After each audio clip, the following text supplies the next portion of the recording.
10, live session 10 of 10th week, and then we will start the 11th week's session. So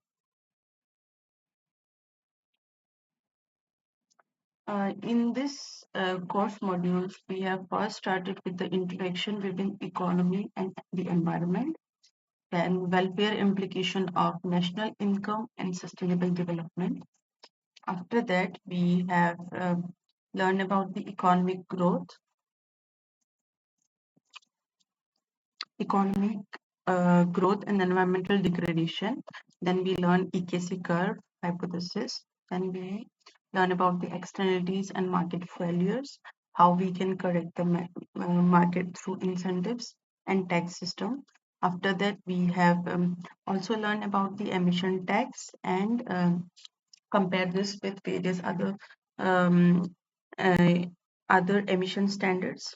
Also, there is another regulation system, which is permit system, which is based on the emission quantity. Then in the week 6, we have learned about the in the model 6, we have learned about environmental regulation and competitiveness. So we have learned the cost theorem, we have learned various other theories, and after that, environmental efficiency and cost of pollution control. Then we have learned about theory and methods of environmental valuation. And in the module 9, we have learned about the optimal extraction of renewable and non-renewable resources. So in this lecture, we will first revise the week 10 session, and then we will move towards the week 11 session. So natural resources economics and dynamic optimization, that is what we were learning. First, we have defined what is natural resources. Natural resources are those which are naturally occurring and which is socially, economically, and technologically feasible. So we have taken the example of extraction of water from seawater through desalination process. So it should be socially accepted, technologically feasible, and economically effective or economically efficient method. Then we have learned about the renewable resources. The definition is that those natural resources which are having regenerating capacity within the economically feasible time horizon can be known as renewable resources. And in opposite to this, which do not have regenerating capacity within the time horizon, such as coal, oil, etc., are non-renewable resources. So then we have asked the question whether the renewable resources also get exhausted. The answer is yes. When the rate of extraction of resources is higher than the rate of growth during that time, as well as due to the interventions of human and the change in climatic condition, there is extinction of various species. So these are the example of exhaustion of renewable resources. So now, what should be the rate of extraction of renewable resources? So economically, there should be optimal rate of extraction, and this should be in such a way that we maximize the intertemporal benefit. So if a resource have lifetime from time 0 to time t, then the overall effectiveness or overall benefit out of this resource should be maximum. So we are finding the optimal extraction throughout the time period T.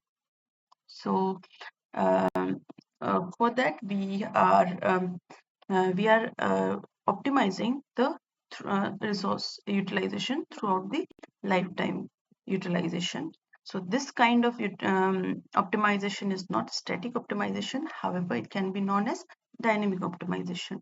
So at each point of time, what we are doing is we are finding the optimal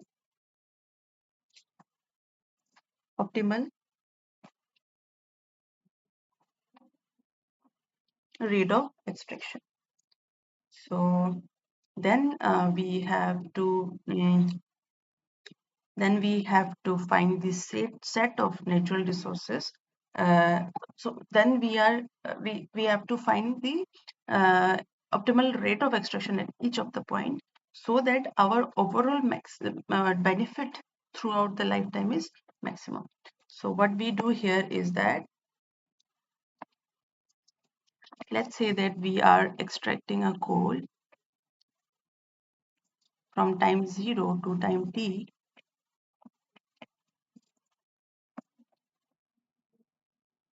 Then this is my time, and this is my capital T, end of time, and these are my, let's say that T1, T2, T3, and so on.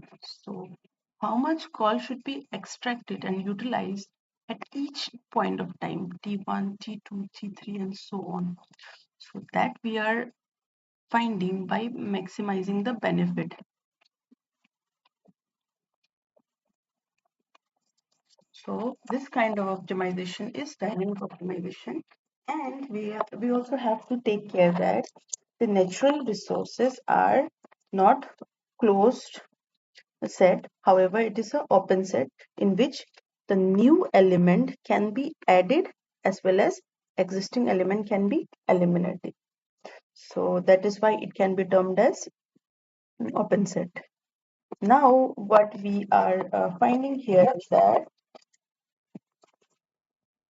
we if it is an ordinary good, then the price of the good is given by P is equals to marginal cost, right? The marginal cost of supply or marginal cost of production of the good is the price of the good. So the question is, can we apply this to non-renewable resources? Then it, it is not. Why? Because non-renewable resources are not easily replicable, and today's production or today's extraction of non-renewable resources has some opportunity cost as as the same resources which is not available tomorrow. So since you are using the resource at time t1 and it will be not be able to used at time t2 with marginal cost, there should be marginal user cost which is associated since you are using the resource right now. So total price for non-RE in this case will be MC plus MUC, and this is known as augmented marginal cost. This augmented marginal cost is shown here in this figure where the above the marginal cost curve there is addition of marginal user cost, so we get the augmented marginal cost. So in this the x-axis is ordinary good quantity and y-axis is price. Now we are finding the optimal part of extraction. So this is the continued slide. So here what we are saying is that we are taking two time period only, time period 0 and time period 1. This is my T. Now let's say that the price P0 and P1 are there. Then let's say that I get the benefit of using resource at P0 as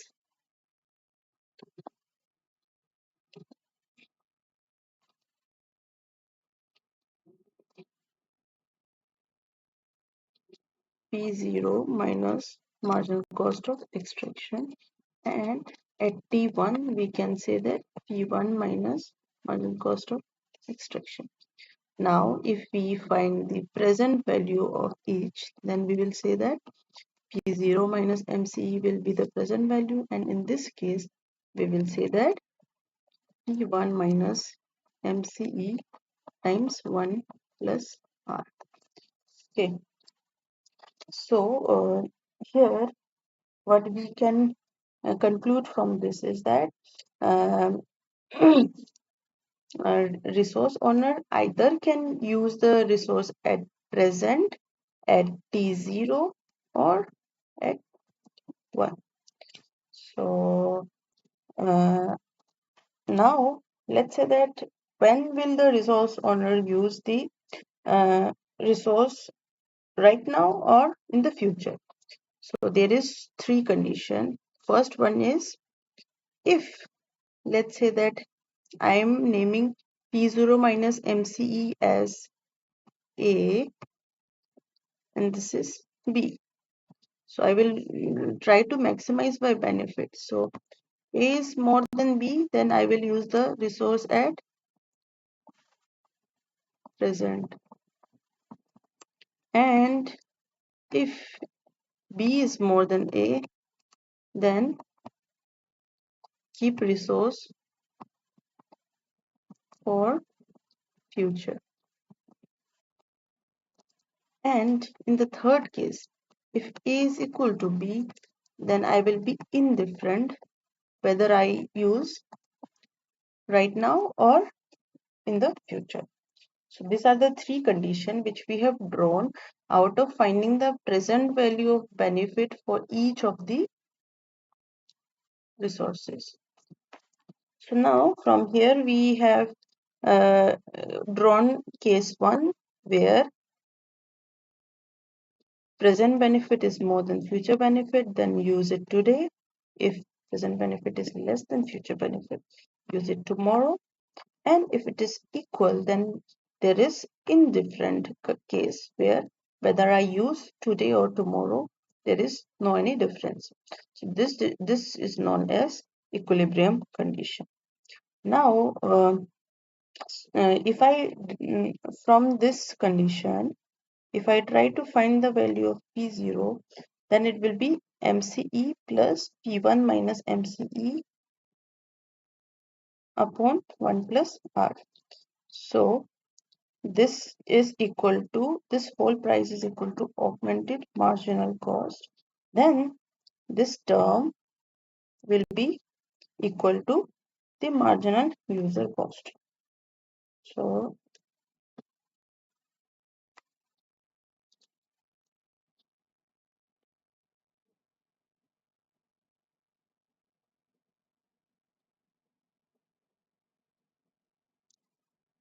this is my marginal user cost and this is my marginal cost of extraction. So in the previous slide where we draw the condition of marginal cost and marginal user cost, so and then we get the augmented marginal cost. So this is how it is representing, that price is equals to marginal cost plus this whole term which is marginal user cost. And if I have to find the value of P1 at time T1, then it would be if you rearrange the same equation, then you will find that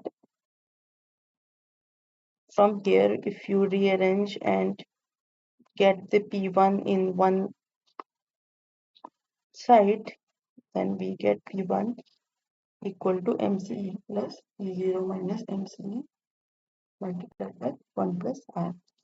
For any time t, then we can generalize this as this equation, which is known as general expression of price path for optimum extraction. So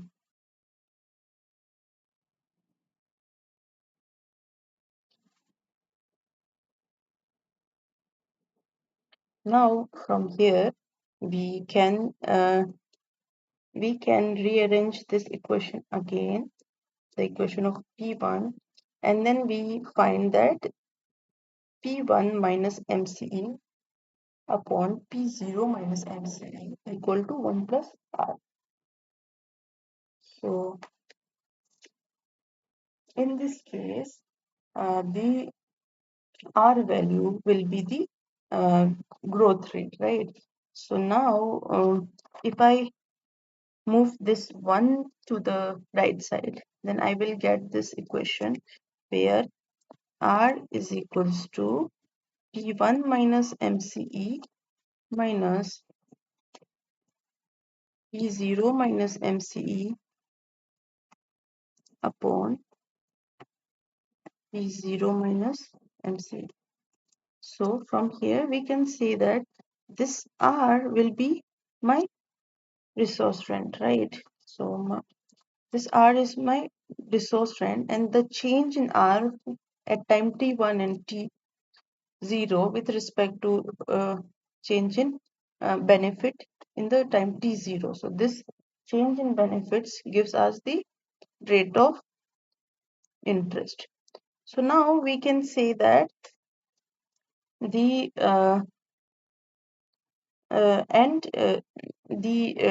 marginal resource rent will be difference between price and marginal cost of extraction will be our resource rent, and from here we derive the Hoteling's rules.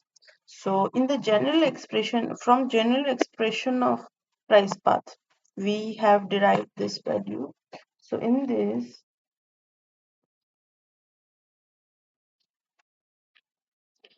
this we have found that the rate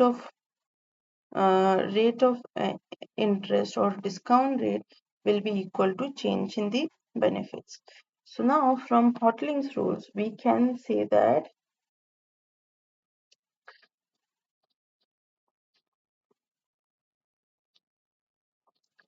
most socially and economically profitable extraction path of non-renewable resources is only along which marginal resource rent must grow at the rate of interest. So marginal resource rent, where R is equals to P1 minus marginal cost of extraction minus P0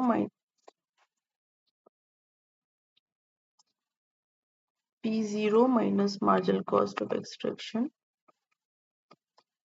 upon P0 minus marginal cost of extraction. So this should be the condition for optimal extraction, or for at least economically profitable extraction of non-renewable resources. So let's say that if I have 1 rupees at time 0, then at time t I will have 1 plus r rupees, where r is my discount rate. So then if your benefit in present is this, then the future benefit should be at least P0 minus MCE times 1 plus R. So this is the condition which we have derived, that the growth of marginal resource rent should be equal to the R. So uh, now the optimum extraction will depend on two factors. First is we are taking the expected price in future, and we also have R, which will be discount rate, which might differ from individual 1 to individual 2. So this both two cases should be correct. Then only we can say that the Hotelling rules will hold true. And then only we can say that we can say, according to Hoteling's rules, that optimal extraction of resource is achieved. So when you are planning the extraction of resources economically, then you are expecting a certain price P at time 1, and there you have certain discount rate. If you are a person who is present bias, then you will have higher discount rate, and if you are future bias, then you will have lesser discount rate. Now we will uh, we will see from this equation, that is general expression of price path for optimal extraction. So we have derived this PT equal to MCE times this. Now if we see in this PT, as t tends to infinite, we can see that PT tends to infinite, since this t is at exponential rate, right? And it is in the multiplication, so that's why. So now we can see that we can conclude from this that after sufficiently long amount of time, the price of non-renewable resources become infinite. The question is, will it really become infinite after certain time? That does PT become infinite as t tends to infinite? So now the answer is PT would never become infinite because of certain reasons. The first reason is price is always determined by demand. So after certain year, if even though the resource is not available, then people shift the demand to certain other goods, then the price will not become infinite. So in this case, the demand condition is not taken, only the supply condition is taken. Therefore, that is showing that PT is tending towards infinity. Next one is after certain years, after infinite, after very long duration of period, there might be some alternative resources which will be available in the market. So this alternative resources, in terms of resources or in terms of technology, to make the utilization of existing resources more efficient, is termed as backstop. So because of this backstops, the price will not be infinite. So the example of backstops are the solar, wind, and different kind of renewable energy sources. So um, these two reasons will say that PT will never become infinite. Now moving on, draw the we will draw the price. Let's take the time capital T, which is time at which the non-renewable resource get exhausted, and my x-axis is time and y-axis show the price. So marginal cost of extraction for non-RE is shown by this curve,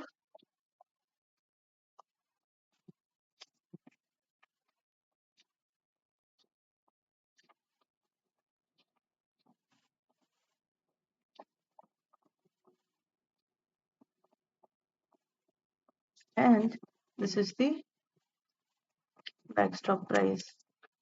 So we can see that the marginal costs of backstop is much higher than marginal cost of extraction, and um, also in the case of price of backstop, it is only given by P is equals to MCB, and it does not have any opportunity cost. Why? Because once the backstop is available, it is not going to be exhausted soon. So therefore, there is no user cost for the backstop. So price is only determined by marginal cost of extraction. So now from here we will draw the equations for PT. So we have already drawn the equations for PT. However, now from here we will set the equation 1 as this PT which we have derived, and second one as PT as marginal cost of backstop at time t.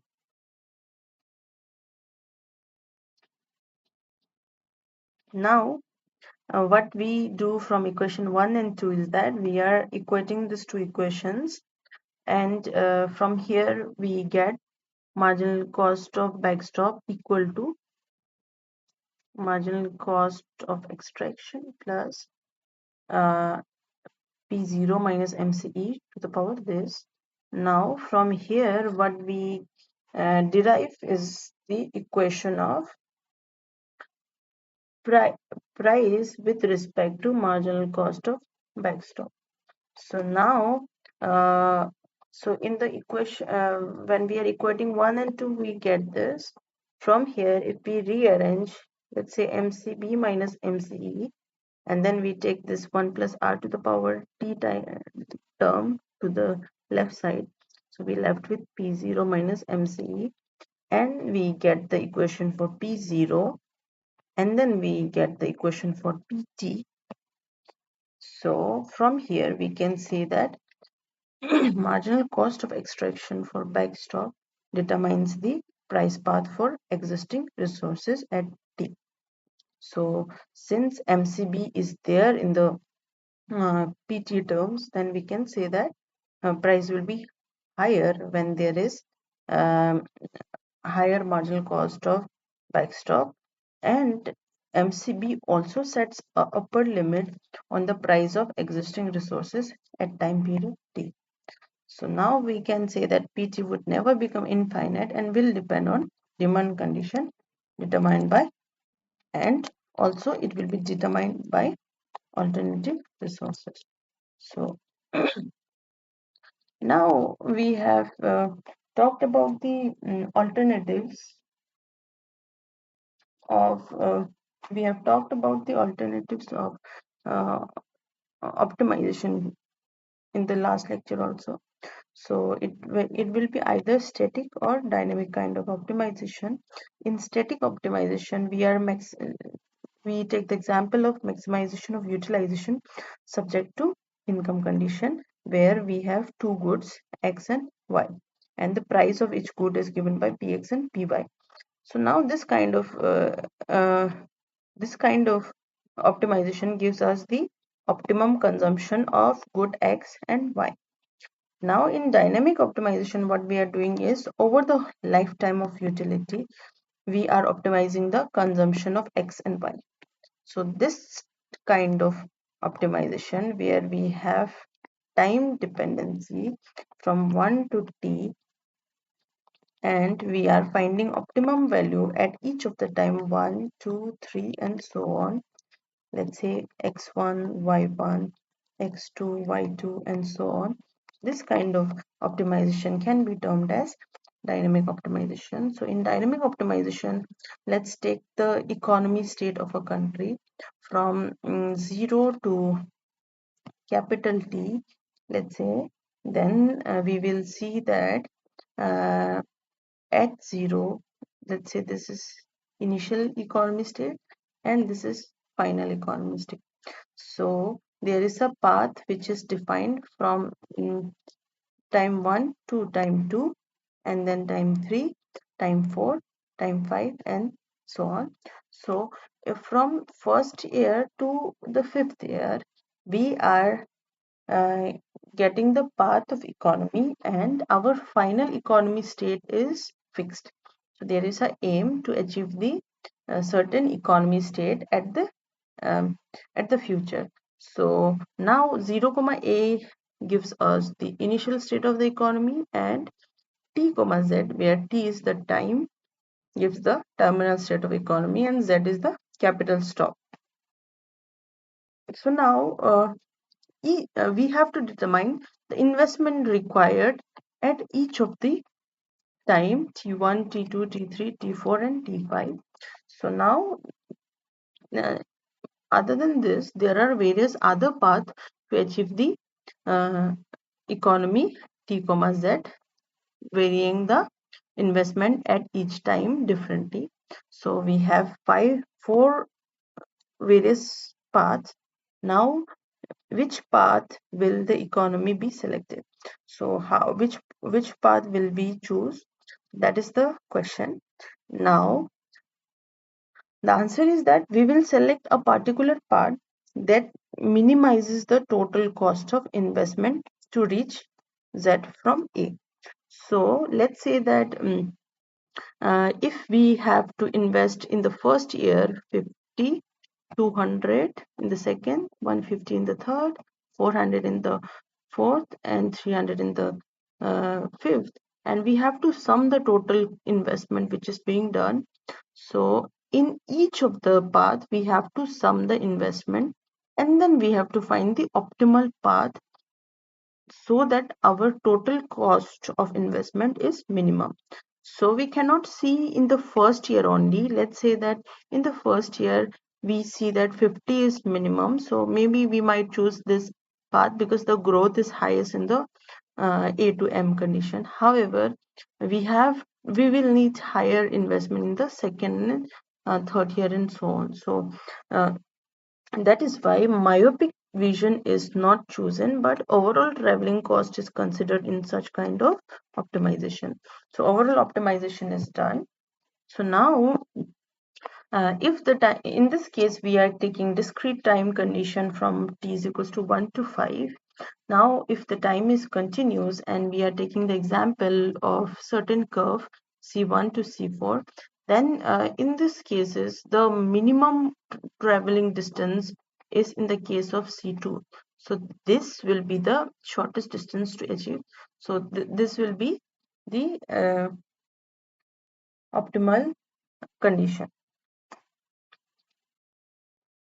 So now, what are the important elements of dynamic optimization? These are initial state, terminal state, and then there are different paths to achieve the terminal state, and there should be a decision variable, example investment. Then in the renewable cases, it will be optimal extraction rate at each of the time. So we would have objective functional, which we are trying to optimize. And then we have learned about the differences between objective function and objective functional. So in the static optimization, we are getting only um, one kind of optimization, u, and x and y. For each x and y, you are getting utility u, right? So we are mapping one bundle to the utility. Now in dynamic optimization, what we are doing is we have sets of path. So we are mapping the path z, which is sum of path or integral value of different paths. So there are different values of paths in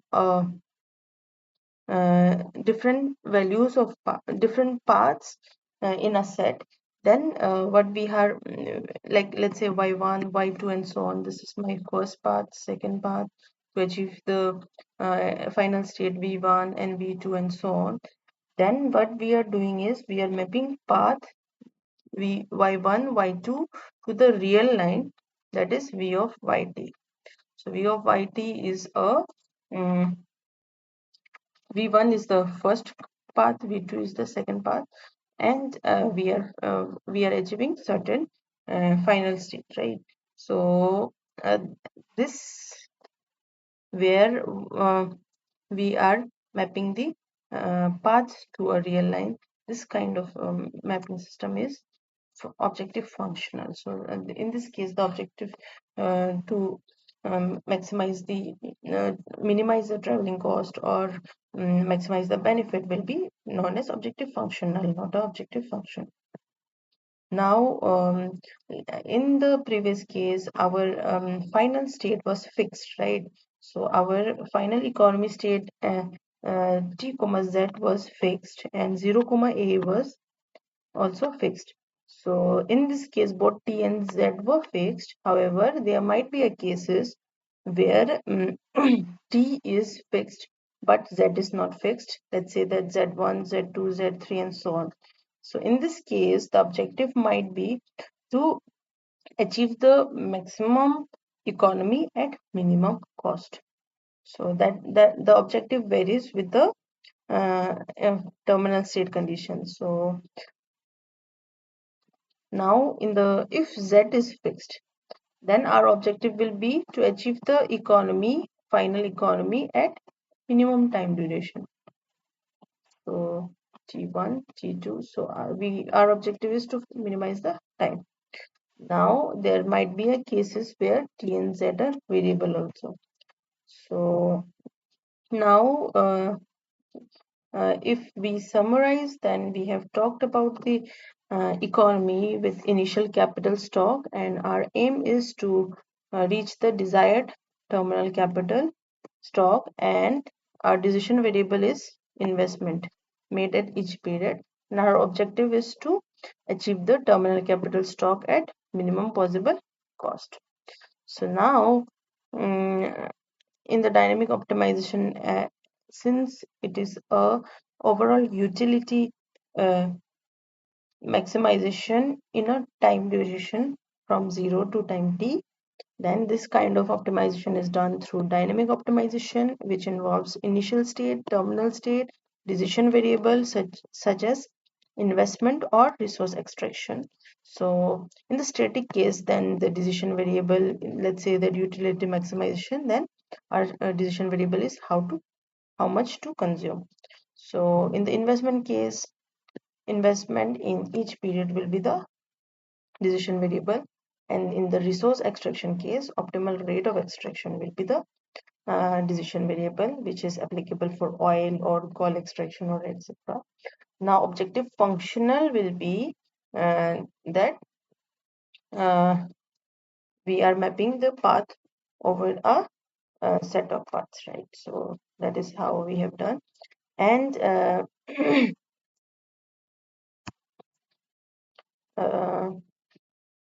now we will move towards the derivation in the case of non-renewable resources in the environment case. So now let's take an example of an asset which we have, like let's say any resource, like any renewable resource stock which we have. Then let's say that we have two types of benefits which we can draw through this resource. First is flow benefit and second one is scrap benefit. So we will say that we will denote V as a flow benefit and F as a scrap benefit. Now my objective will be to maximize the benefit. Then objective will be to maximize the flow plus scrap benefit.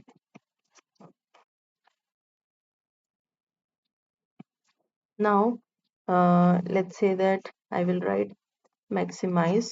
The flow benefit will be from 0 to t v of, let's say that v of v dot to the dt, and scrap benefit, let's say f of, sorry,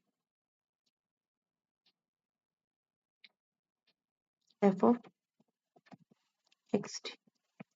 Now let's say that uh, this term is function of time, but this is not, this is function of xt only, and the flow benefit will be function of, first one is my yt, which will be rate of extraction,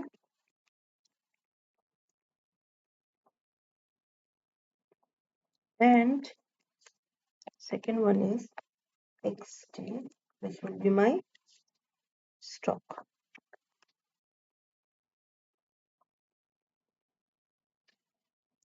value at time t. Okay, now this v dot will be function of yt, optimal rate of extraction, as well as xt, that is my stock at time t. Now my objective will be to maximize the flow benefit and scrap value subject to the rate of change of stock will be equal to x dot t, which is function of rate of change of extraction and the x of t, right? So now this is my yt will be rate of extraction, which will be my decision variable. So when I maximize, then my decision variable will be y of t. So what will be the optimal extraction rate so that I will achieve the maximum objective function? And yt is piecewise continuous, and t is the point of time where scrap value is realized. So we are maximizing till time capital T, and we are assuming that the time is continuous in this case, and this constant value x dot t is function of how the stock of resource will change over the time period. So now from here, so this equation is also known as dynamic constant. So now this rate of change of stock will be function of optimal rate of extraction and capital X of t. Okay. Now from here,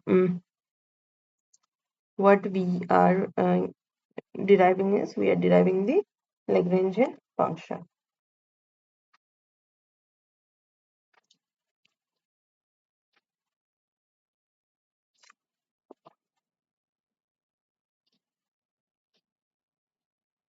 Now my objective function was that maximize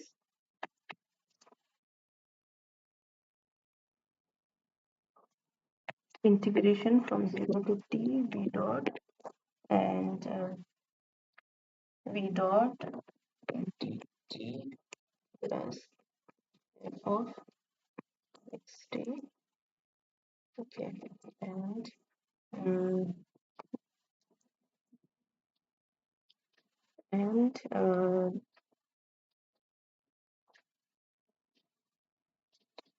subject to dxt by dt is equals to x dot t, right? Now, which is equal to function of x of v comma y of. Now, when I derive the Lagrangian equation, I will write this whole term, that is v dot plus fx of t integration, and then now uh, I will write this constants by subtracting the right hand side with the left hand side and then multiply it with lambda, right? This is how the Lagrangian equation is drawn, where objective function and multiplier, and then we will write the constant.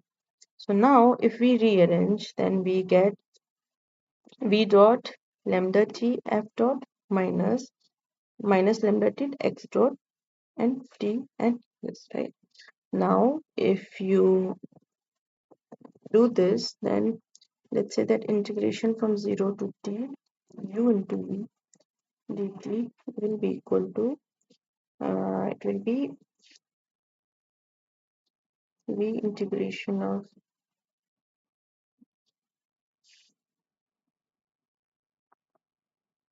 u integration of v 0 to dt plus u dash integration of u dash integration of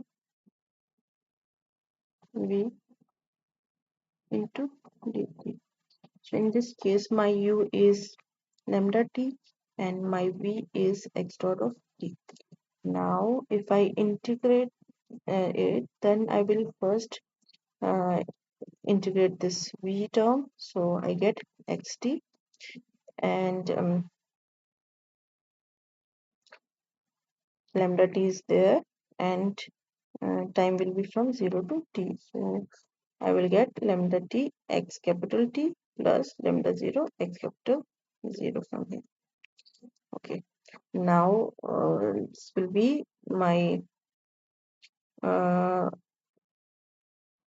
in this here it will be minus, so here we get negative term, and we are differentiating this lambda with respect to t, so lambda dot, and this x dot, if you integrate you get xt, and then there is open outside integration, that is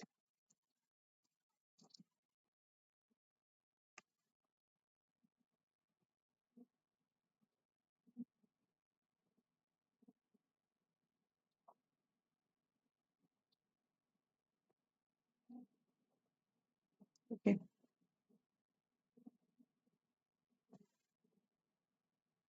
Now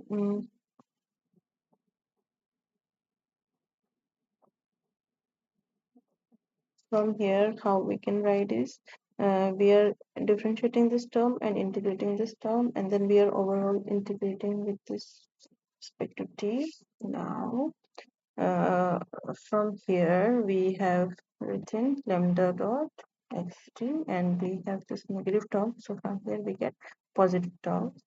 And now if we substitute 2 in 1, so this whole term will be substituted. So lambda dot plus lambda t into f dot plus this term will come here. So lambda dot t into xt dt minus this whole term will come here. Lambda t capital T x capital T plus lambda 0 x 0 and so on. Now from here we are now defining the h function, which will be equal to v dot plus lambda t into f dot. So now if and this function is h is function of yt, xt, t and lambda t. Yt is rate of extraction, xt is stock, t is time, lambda t is multiplier, right? So now let's say that I'm integrating this, then I will substitute the value of v dot plus lambda t f dot in the previous equation here as h function. Now from here I will write this as h and then lambda dot xt and dt and the remaining terms. Now when we want to optimize L by choosing yt, let's say that this is my decision variable yt, and if I change yt towards yt plus delta yt, then my xt, my stock will change from xt plus delta xt, right? So these are two equations which are related. Now then my objective function will change. So this is given as rate of change of dh with respect to change in y, delta y, plus differential equation of change in h with respect to x times delta x. So this first term is done with this 2, and now this xt will be changed by delta xt. So delta lambda will be given by lambda dot times delta xt, and this scrap value is also function of xt. So this will change by f dash, where f dash will be equal to f dot upon dx delta xt, delta f dot upon delta xt. So this will be given my, this will give my f dot value, f dot dash value, and then this term will also be dependent on delta x. This term will not be dependent, so this will be nullified. So now from here we are taking x delta t, delta xt in common, and then we are rearranging. So this, from here we get delta xt and delta yt. So now to optimize this, we are equating delta L Lagrangian function to 0. So this Lagrangian function will be 0. So now this whole term will be equal to 0, right? So if to make this term 0, since delta y is not 0, dou h by dou yt will be equal to 0. This will be first condition. Second condition will be that lambda dot t will be equal to, this whole term should be 0. So now if you equate it to 0, then lambda dot t will be equal to negative of delta h dot upon dxt. So since this term will not equal to 0, this term have to be 0. Since this term not equal to 0, this term have to be 0. So on. So now third term will be this equal to this, right? So now this whole term have to be 0. So now f dot is equals to lambda capital T. Now these three conditions are known as maximum principle, and the entire process is known as optimum control. Now from here we have to represent the we have to learn the representation of lambda. So this is my benefit and this is my stock. So this multiplier will change the stock value to the benefit. So we can say that lambda represents the change in stock or marginal benefit of keeping the resource intact instead of using the resource today. So what will be the benefit if you keep the resource today? Let's say that if you keep 1 unit of resource without using for future, then what will be the benefit? So this lambda t gives us the marginal benefit. So now v dot gives the dividend of the stock and x dot into f dot will give the benefit of the stock. So preservation benefit will be given by, this is lambda t times f dot of, right. Now from here we can say that h is equals to flow benefit plus stock benefit.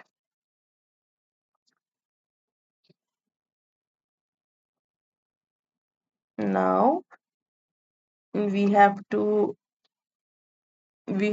find the present value of Hamiltonian. So either we can convert flow benefit into stock benefit, or you can do the opposite. So when you convert the flow benefit into stock benefit, then we have to multiply this with the e to the power minus rt to discount the value of flow benefit. Or if you have to convert the stock benefit into flow benefit, then it will be opposite, that is we have to multiply e to the power rt to the flow value. So from here we get the present value Hamiltonian and current value Hamiltonian. So now present value Hamiltonian will give the overall value benefit by converting the flow benefit to the stock benefit, and in this case we are converting the stock benefit to the flow benefit, right. So now let's say that the current value of co-state variable, which is known as lambda t. So lambda t is also known as co-state variable since it is attached with the state variable. So therefore it is known as co-state variable. And if you multiply lambda t to the power e to the power rt, then we will get the current value of co-state variable. Then this then we will multiply both side by e to the power rt, then we get lambda t is equals to rho t into e to the power minus rt. And if you differentiate it with respect to time t, then you will get differentiate first term and keep the second term same, negative, differentiate, keep this first term same and differentiate e to the power minus rt. Therefore we will get r multiplied by e to the power minus rt. So this whole term we will get by differentiating the previous term, previous equation with respect to time t. Now from here we will multiply the both side with e to the power rt, and we get the uh, rho dot, right. Rho dot, which is equal to lambda dot t to the power e to the power rt, is equals to lambda dot t e to the power rt plus r rho t. So this rho dot t is differentiated as lambda dot into e to the power rt. So we are rearranging it for now, plus r into rho t. Now my our Hamiltonian function will be v dot plus lambda times f dot. So if you find the value of present Hamiltonian function, then it will be e to the power minus rt, which is multiplied to the v dot. So, and if you differentiate it with respect to yt, to find the maximum total benefit. Then we have to differentiate V with respect to YT and F with respect to YT.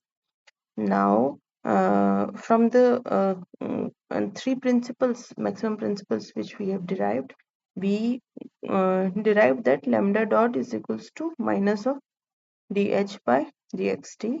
So, lambda dot e to the power rt will be equal to minus of dH by dx into e to the power rt by multiplying e to the power rt both the side. So, this we have derived earlier.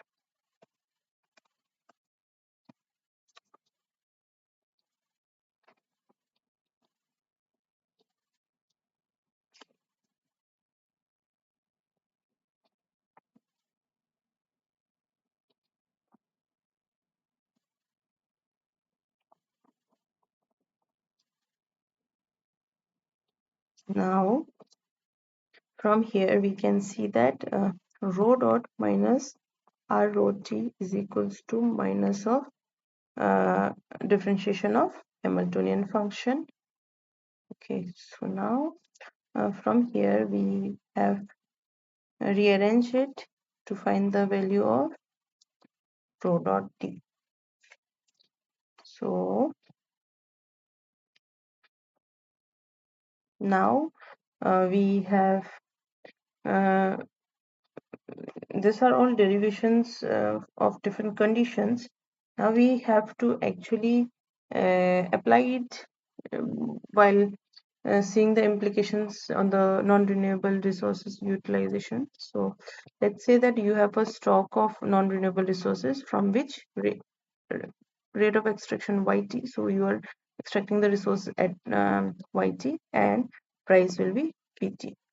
So then let's say at any time t, then the rate of extraction times price will give you the instantaneous revenue, right? Now cost of extraction will be a function of rate of extraction and stock value.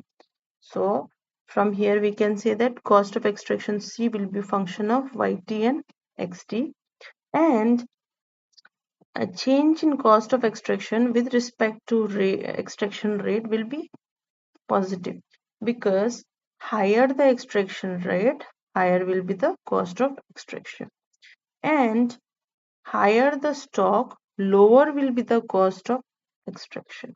So the stock which we are having at time t will have negative impact.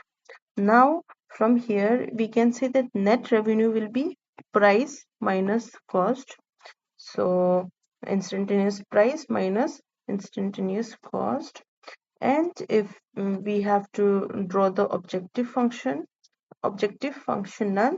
then let's say that our objective functional is to maximize with respect to taking the decision variable is YT and price minus cost, and then we are finding the present value, therefore we are multiplying e to the power minus RT times dt, subject to our dynamic constants, where the rate of extraction will be equal to where the change in the stock will be equal to negative of uh, rate of extraction.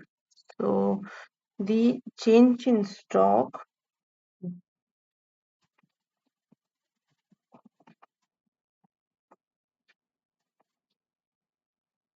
dt will be negative of y of t. Higher is the change in stock, hi- higher is the higher is the rate of extraction, then we will get the higher change in the value will be higher but in the negative direction, because the stock will change negatively, right? So our stock will decrease when the when the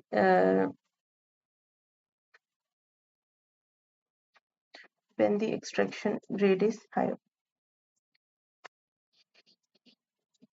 Now let's say that what are the processes for optimization. So if the resource owner has to do the optimization, then it will require current Hamiltonian function, and then we have to differentiate it with differentiate the current value of Hamiltonian function with respect to yt and set it equal to 0. So now in this case, the Hamiltonian function will be equal to uh, overall benefit minus opportunity cost.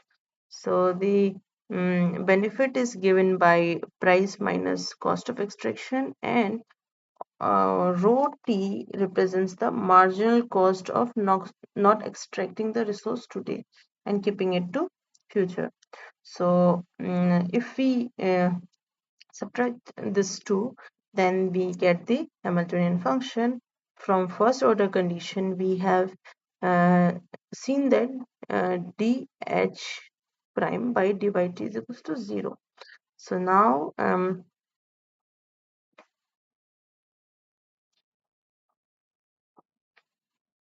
so this is our first order condition.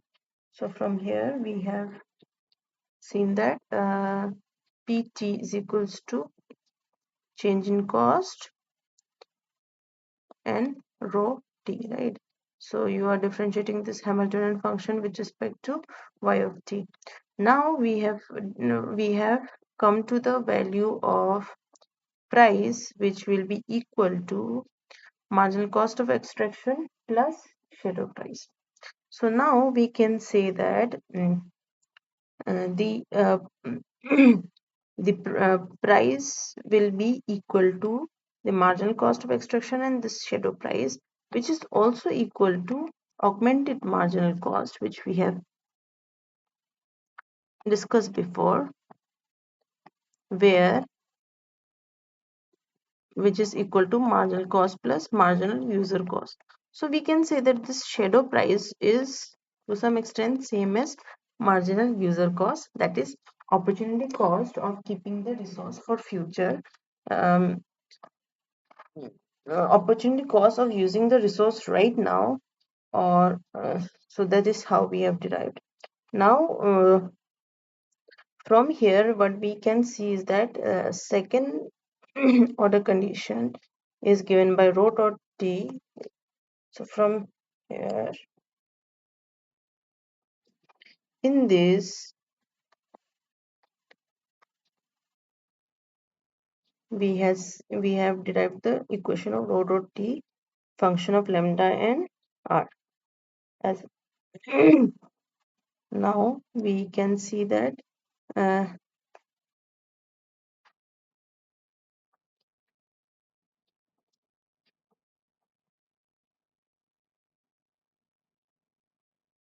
so from here we have derived by using optimization rules, and we have come to this condition. So uh, we are writing that rho dot t is equals to r into rho t minus dou h by dou xt, and since the only dependency term in h will be the cost function, so I can write this as dou c by dou xt, and from here what we are getting is that when the change in cost with respect to xt is 0, let's say, then we can say that rho dot upon rho t is equals to r. So this condition is that when there is no stock effect on the cost of extraction, then shadow price would grow at the rate of discount or interest rate, right? So this will be my first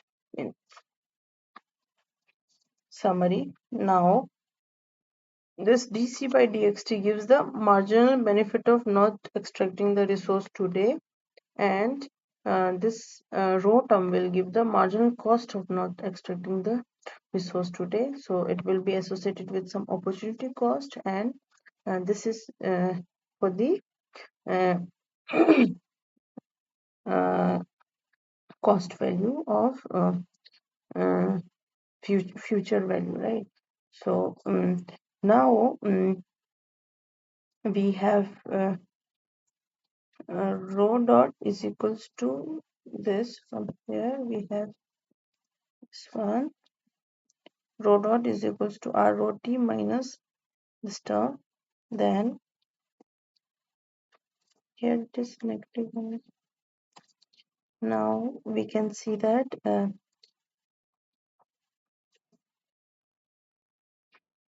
now let's say that if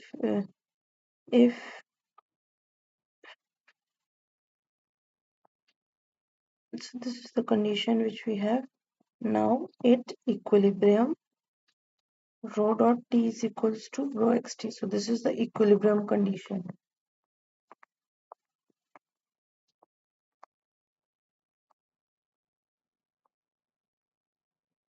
So equilibrium condition will be that marginal benefit of not extracting the resource today should be equal to marginal cost of not extracting the resource. So then only the equilibrium will attain. So then we can say that rho dot t is equals to 0 from here. Since these two terms are equal, so this will cut together and it will be equal to 0 in this condition during the equilibrium case, where the marginal cost of not using the resource today will be equal to marginal benefit of not extracting the resource today. So when the cost is equal to benefit, then this condition will be my equilibrium condition. So now from here we can say that uh,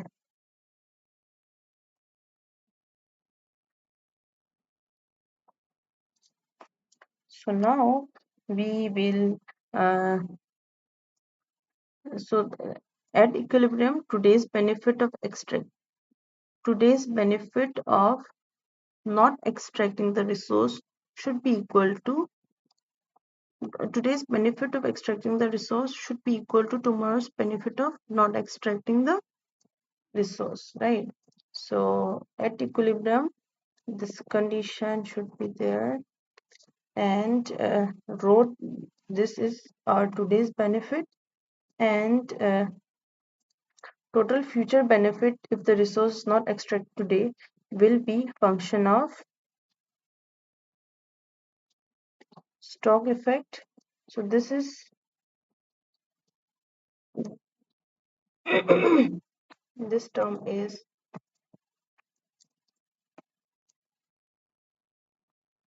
present benefit for using resource, and total future benefit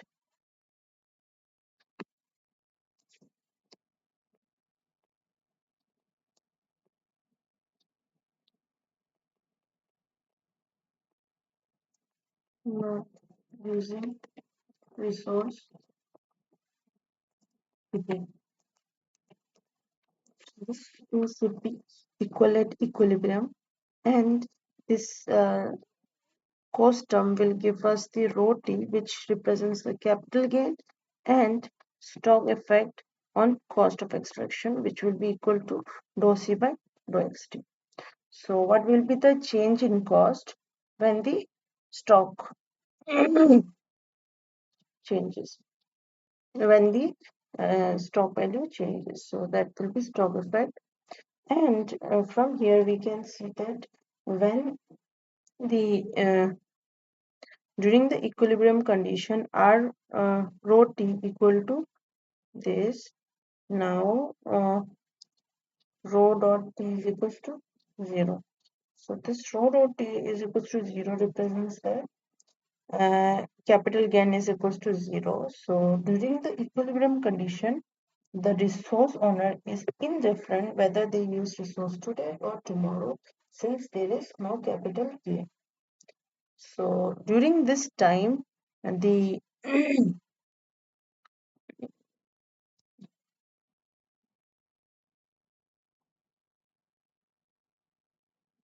During this time, then we get the uh, equilibrium conditions. So so now if I summarize, so in this optimization problem, we have a stock of resources xt from which um, yt is the rate of extraction and pt is the price of extraction, and there is instantaneous cost c function of yt and xt, and c is equals to py price into rate of extraction. Then we have assumed the cost of extraction, which will be positively related with the rate of extraction and negatively related with the available stock. Now, our objective of the resource owner will be to maximize the total benefit over a period of time. So therefore, we are doing the integration from time 0 to t for the flow benefit and scrap value.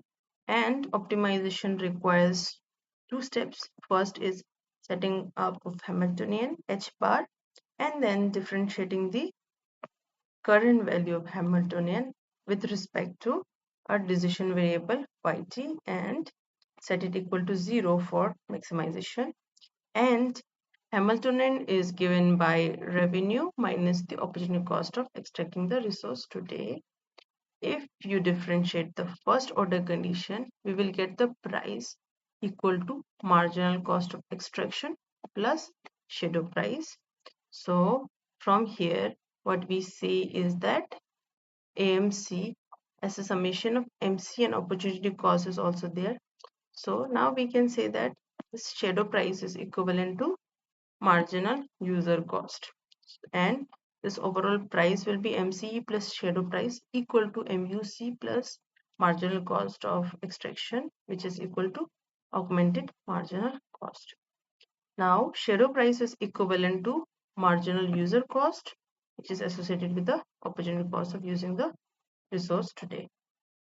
So when there is no stock effect on the cost of extraction, shadow price show grow at the rate of discount or interest rate. So when change in the dou c by dou xt equal to 0, then the price will be, the shadow price will grow at the rate of discount rate. So we have derived it here that setting up dou c by dou xt equal to 0, we have seen that the growth of shadow price will be equal to R. So now over the time, price would grow with the rate of interest at least when there is no capital gain. Otherwise, there is no incentive to preserve the resources. That is what this statement implies, that when there is no capital gain, at least the price of resource should gain at the rate of interest or discounted. So this is the summary of our session. Now,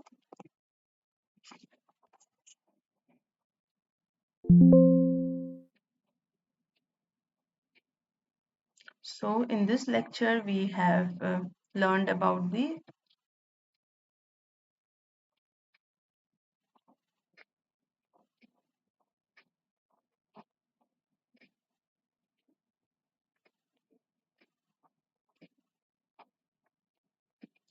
So, if we summarize what we have done today is that first we have revised the last session's lecture, and then we have tried to give the value of a resource as a flow benefit and scrap value. The flow benefit will be the benefit which you will get over the time, and scrap value will be benefit out of the stock which you will have. And then we have tried to formulate the objective function, which will be maximization of flow value from time 0 to t. So this is why it is dynamic optimization. And then the scrap value, which is function of stock. Now we have constraint as dynamic constant where change in xt upon dt uh, times dt will be equal to x dot t, which will be function of uh, extraction as well as the stock. Now from here we have formulated the Lagrangian function from objective and then constraints. This is also part of objective. And from here, what we have done is that we have rearranged this term and find the value of this term. And then we put the equation number 2 into 1 and we form the Lagrangian equation. After that, we define that this flow value times the lambda times f dot will be my Hamiltonian function. If it is my Hamiltonian function, then it will be function of this y dot yt, xt, t, and lambda t, and I will put the h value in the Lagrangian function, and then we have tried to formulate the maximization of Lagrangian function by changing y to yt plus delta yt and x to xt to delta xt. Now change in lambda. So delta lambda with respect to change in the uh, rate of extraction will be given by this equation first, where we are changing this Hamiltonian function h dot value with respect to yt and then multiplying it with the change value, and then uh, since yt change, xt also changes, so we are multiplying again with the delta xt by after differentiating it with the h with x, and then from here we have lambda dot t times xt, and this scrap value will be differentiated with respect to xt and then uh, multiplied with del xt, and then this term multiplied with del xt. So now from here we have rearranged the term and then set the delta L value to 0, and when delta L value will be 0, we get three conditions, which is known as maximum principle, and the overall process of optimization is known as the optimum control, and we have seen that the lambda value gives the marginal benefit of keeping the resource for the future. So this uh, lambda value will be giving us the future benefit of keeping the stock. So now now we have tried to find the present value of Hamiltonian by multiplying it with the e to the power minus rt. So now if we differentiate the present value Hamiltonian with respect to yt and set it equal to 0, then we get the maximum condition, right? So the current value of the co-state variable is rho t, which will be the discounted value of lambda t, and we find the rho dot t, which will be rho t upon dt, which is equal to its value, and from here we have from principle of maximum condition, we have lambda dot t is equals to negative of Hamiltonian function, and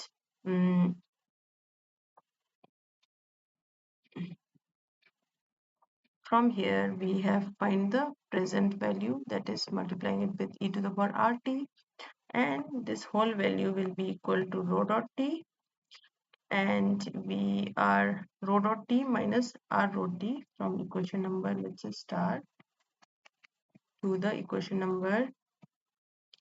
S and C, where I have written this one.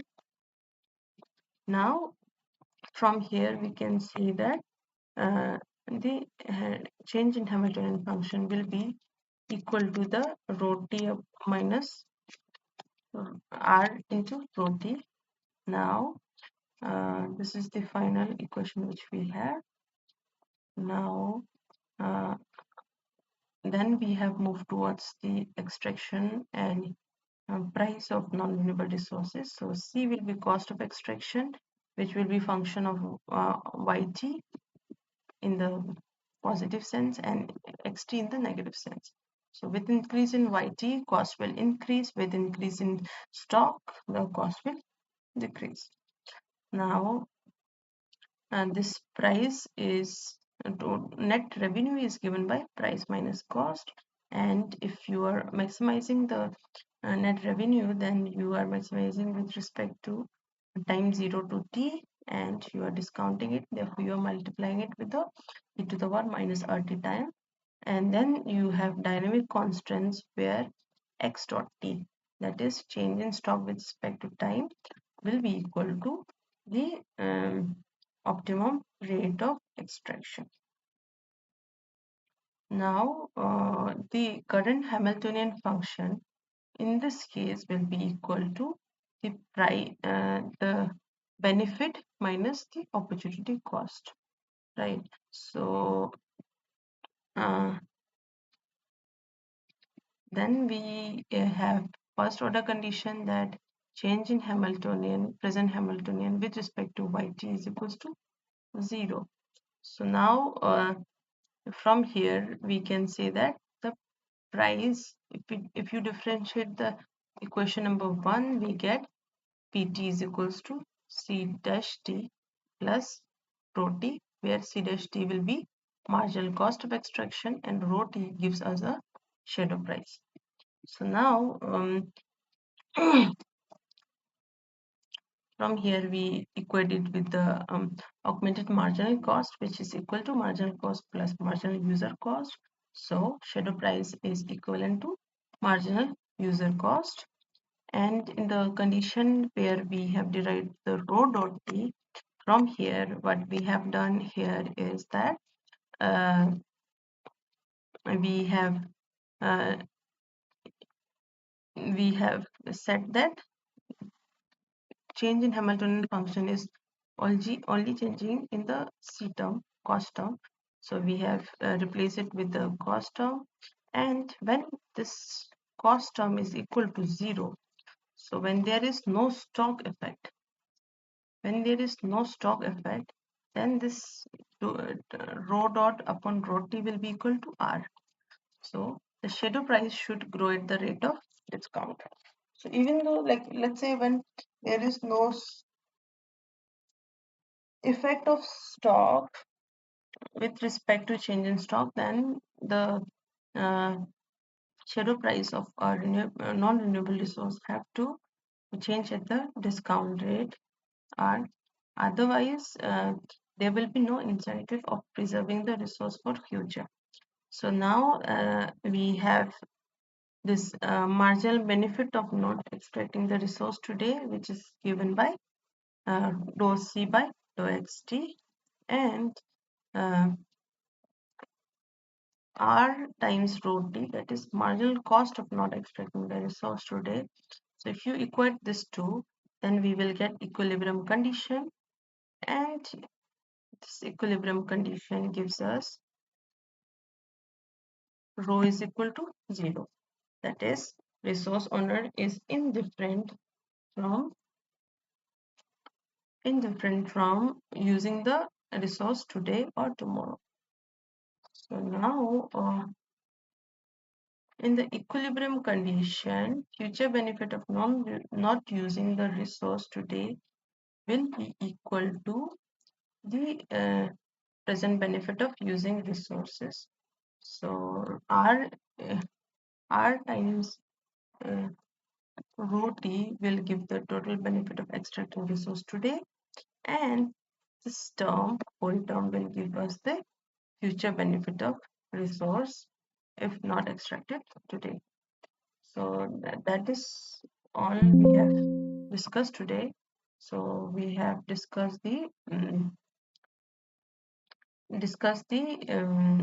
non-renewable resources and how the dynamic optimization is done.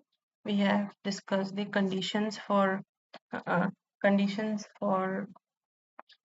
using non-renewable resources at any time t, and then the shadow price of using the resource today, which we have derived, and then we have uh,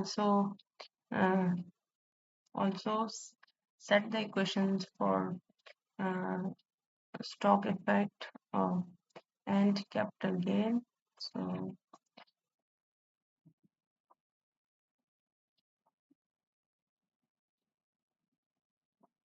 now with this, I will end today's session. So if you have any questions, then you can ask me in the question answer portal in the NPTEL. So thank you for joining.